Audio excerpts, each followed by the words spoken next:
Shalom Bapak Ibu Saudara sekalian. Hari-hari ini terlalu banyak keluarga yang menghidupi kekristenan hanya di gereja. Namun kekristenannya tidak diterapkan di rumah. Ini bukan kata saya, tapi kata Stephen Ong, pendeta dan pendiri Victory Baptist Church di Greeley, Colorado. Bapak Ibu Saudara sekalian yang dikasihi Tuhan, bukankah ini adalah realita yang hari-hari ini sedang dihadapi keluarga-keluarga Kristen atau bahkan keluarga kita? Berapa banyak di antara kita yang aktif dalam persekutuan gereja, rajin ikut ibadah, namun sesampainya di rumah kita dipenuhi dengan masalah di dalam keluarga. Masalah antara suami istri hingga orang tua dengan anak. Ini realitanya. Dan buat kita yang mengaku sebagai keluarga Kristen tapi jarang ke gereja, mungkin realita permasalahan keluarga kita juga jauh lebih paham. Nah, Bapak Ibu Saudara sekalian yang dikasihi Tuhan, hari ini kita akan membahas satu topik dari devotion yang berjudul keluarganya sehat sama dengan gerejanya sehat. Pembacaan kita terdapat dalam Matius 28 ayat 19 sampai 20. Demikian firman Tuhan. Karena itu, pergilah, jadikanlah semua bangsa muridku, dan ajarlah mereka melakukan segala sesuatu yang telah kuperintahkan kepadamu. Nah, Bapak Ibu Saudara sekalian, kalau kita mau jujur, banyak di antara kita yang berpikir bahwa ayat yang adalah amanat agung ini hanya tentang misi menjangkau keluar atau tentang menjangkau daerah yang belum ada kekristenan. Nah, hari ini kita akan membahas satu aspek lain yang sebenarnya sedang ditekankan juga oleh Yesus sendiri. Nah, namun sebelumnya Bapak Ibu Saudara sekalian, saya ingin bertanya, setujukah kita semua jika dikatakan bahwa keluarga yang sehat akan menghasilkan gereja yang sehat? Apakah kita setuju? Dalam sebuah percakapan dengan beberapa orang kaum muda beberapa bulan belakangan ini, saya sedang mendiskusikan satu pertanyaan, yaitu mengapa ada keluarga-keluarga Kristen yang para orang tua lahir dan bertumbuh besar dengan nilai-nilai Kristen, tetapi pada saat masuk dalam rumah tangga atau membangun rumah tangga, mereka gagal membangun rumah tangga yang sehat, dan mereka gagal atau kurang mampu menerapkan nilai-nilai Kristen yang dipelajari sedari kecil.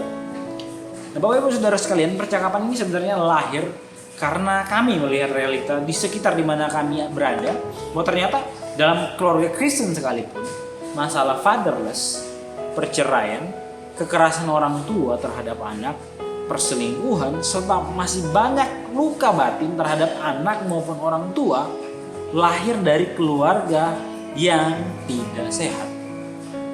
Dalam diskusi tersebut kami menemukan kesimpulan bahwa ternyata penyebab utamanya adalah banyak keluarga Kristen ternyata tidak bertumbuh dalam pemuridan yang aktif di dalam keluarga. Nah, hari ini Matius 28 ayat 19 sampai 20 bukan hanya mau berbicara tentang pergi ke bangsa-bangsa lain, tetapi ini juga tentang proses pemuridan yang berkelanjutan, yaitu menjadikan murid dan mengajar mereka melakukan segala sesuatu yang telah diperintahkan oleh Yesus sendiri. Nah, Bapak Ibu, mari kita perhatikan. Kata mengajar di sini tidak menunjuk pada sebuah transfer pengetahuan semata. Saya memberikan pengetahuan, Bapak Ibu paham, dan sebatas itu saja. Lebih daripada itu. Sebab mengajar sini adalah pembentukan hidup. Ini adalah sebuah proses yang paling nyata dan konsisten yang ternyata justru terjadi dalam konteks keluarga seharusnya. Sebab keluarga adalah ladang misi terdekat yang Tuhan percayakan kepada kita. Tempat di mana suami istri saling memuridkan satu dengan yang lain dalam kasih dan kerendahan hati. Serta orang tua juga yang dipanggil menjadi murid.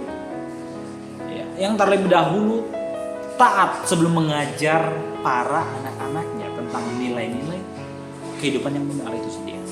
Lalu apa implikasi praktisnya buat kita semua?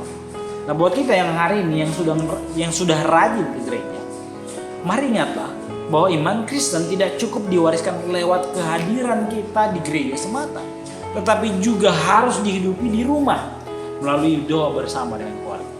Percakapan rohani yang jujur, terbuka, keteladanan dalam menyelesaikan konflik, pengampunan yang nyata, gak cuma omongan di mulut semata, konsistensi antara apa yang kita ajarkan dan apa yang kita jalani. Sebab ketika pemuridan dijalankan di rumah, maka keluarga dipulihkan. Dan dari keluarga yang sehat itulah gereja yang sehat akan bertumbuh. Buat kita yang masih belum ke gereja, ini pesan buat kita. Atau mungkin buat kita yang juga moodnya lagi baik aja baru ke gereja. Mari, sadarilah bahwa kita nggak bisa mengusahakan keluarga yang sehat seorang diri. Kita butuh komunitas dan persekutuan yang membangun kehidupan kita. Kita butuh hadir dalam persekutuan ibadah, bukan hanya sering, tapi benar-benar hadir memahami apa yang disampaikan dalam ibadah, agar kita memahami makna home yang sesungguhnya di dalam Kristus.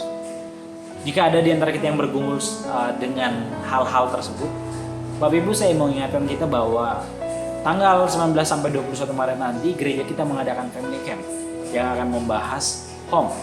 Ya, mari ikuti, daftarkan diri Anda supaya pemulihan Tuhan terus terjadi dalam keluarga kita dan kita menjadi keluarga-keluarga yang aktif dalam melakukan pemuridan di rumah-rumah kita. Amin firman Tuhan, mari kita berdoa. Tuhan, terima kasih buat firman hari ini. Kami tahu Tuhan bahwa gak gampang untuk membangun keluarga yang sehat. Dan kami percaya kematian Kristus dan kebangkitannya telah memampukan kami untuk mengusahakan. Sebab kami tahu Tuhan Roh Kudus ada bersama-sama dengan kami untuk membangun keluarga yang sehat itu sendiri. Mari tolong dan sertai kami. Dalam nama Tuhan Yesus Kristus kami berdoa. Amin. Tuhan Yesus menyertai perjalanan iman kita.